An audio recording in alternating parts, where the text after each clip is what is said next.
हमारे साथ गलत करते हैं, हमारे पीठ पीछे हमारी बुराई करते हैं या हमारे बारे में गलत बोलते हैं, उनके साथ क्या करना चाहिए?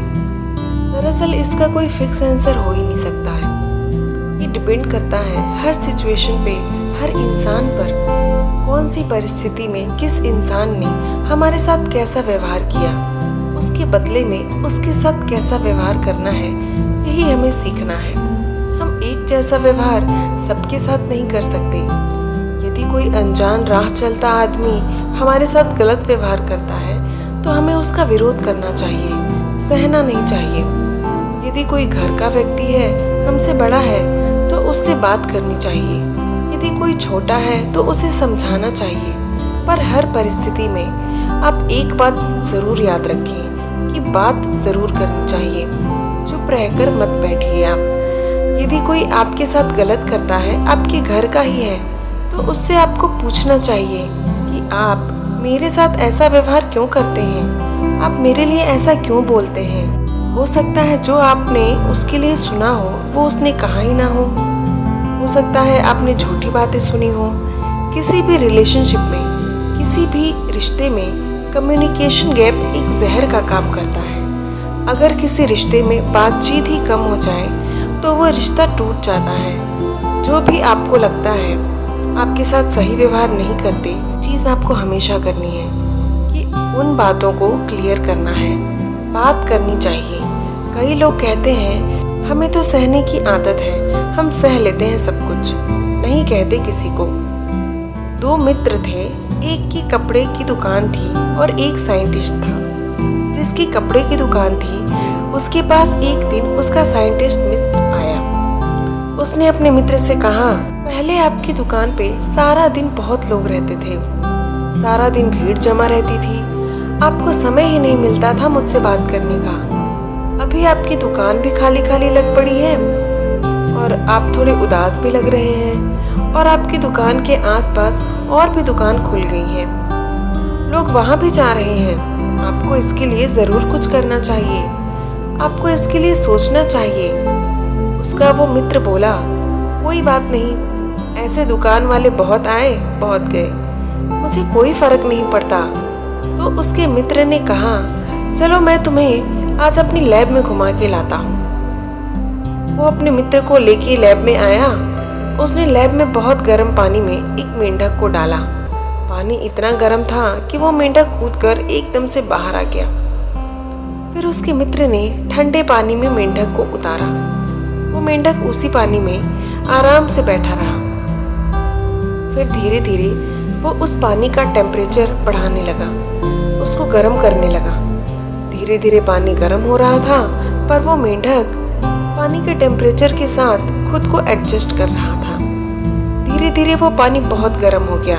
अब वो मेंढक निकलना चाहता था पानी से, पर उसने अपनी सारी ऊर्जा पानी के साथ एडजस्ट होने में लगा दी। अब उसके शरीर में इतनी शक्ति ही नहीं बची थी कि वो उस गर्म पानी से बाहर आए और वो मेंढक उसी पानी में मर गया। उसके मित्र ने कहा, ये तुमने क्या किया, इस मेंढक को तुमने मार दिया? तो उसके वैज्ञानिक मित्र ने कहा कि ये मेंढक नहीं है, ये तुम्हारा भविष्य है। तुम इतना ज्यादा एडजस्ट करोगे, इतना ज्यादा सहते जाओगे, तो एक दिन कुछ नहीं बचेगा तुम्हारे पास। हम भी कई बार रिश्तों में इसलिए चोट खाते हैं, इसलिए हार जाते हैं, इसलिए दुख पाते हैं, क्योंकि जिन बातों को हम छोटा समझकर छोड़ देते हैं, वो बातें एक दिन बहुत बड़ी बन जाती हैं और रिश्तों को ही तोड़ देती हैं।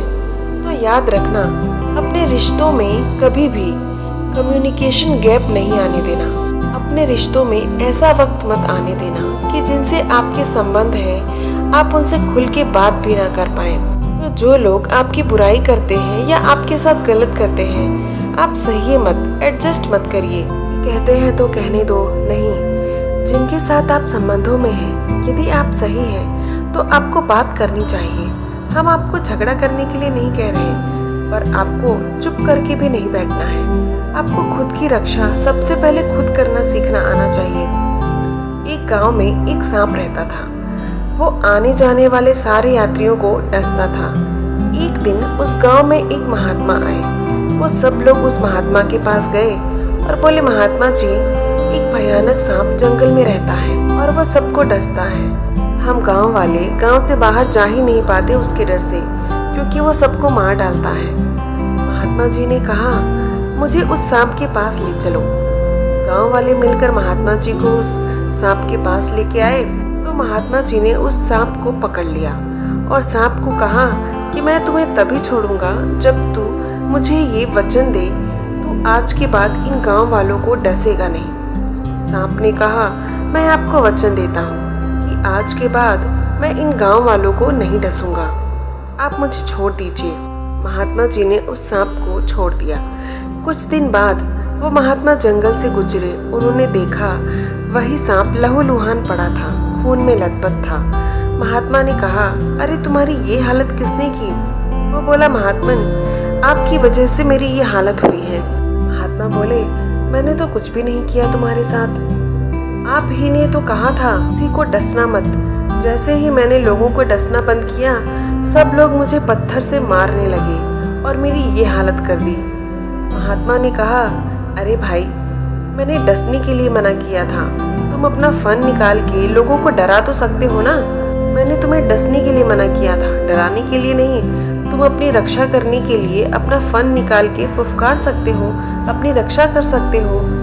लोगों को बिना डसे भी हम भी अपनी रक्षा कर सकते हैं, बिना लड़ाई झगड़े के। यदि हम भी अपनी रक्षा करना छोड़ देंगे और ऐसे ही बैठ जाएंगे कि जिसको जो बोलना है बोलने दो, जिसको जो करना है करने दो, तो हमारी गति भी उसी सांप की तरह होगी। हमें लड़ना नहीं है, पर हमें अपनी रक्षा करनी है। परमात्मा भी उसी की रक्षा करते हैं जो खुद की रक्षा करते हैं, जो खुद उद्यमी है। कई लोग इस आसरे पर बैठे रहते हैं कि कोई मसीहा आएगा, ईश्वर आएंगे बचाने। अरे आपके भीतर भी तो ईश्वर की शक्ति है, उसको क्यों नहीं जगाते आप? आपके साथ कोई गलत व्यवहार करता है, बेवजह आपकी कोई निंदा करता है, यदि वो आपके साथ संबंधों में है तो आप उनसे जरूर बात कीजिए, उन बातों को क्लियर कीजिए। और कई लोग ऐसे होते हैं जो सबकी बुराई करते रहते हैं, सबके लिए ही गलत बोलते हैं, उनका काम ही यही होता है। सिर्फ ऐसे लोगों के आप मुंह मत लगिए, क्योंकि वो कभी किसी के लिए अच्छा बोल ही नहीं सकते, वो उनका स्वभाव है। जो भी आपके जीवन में आपके मित्र हैं, आपके संबंधी हैं, आपके परिवारजन हैं, यदि आपके साथ गलत करते हैं तो आपको उनसे बात करनी चाहिए।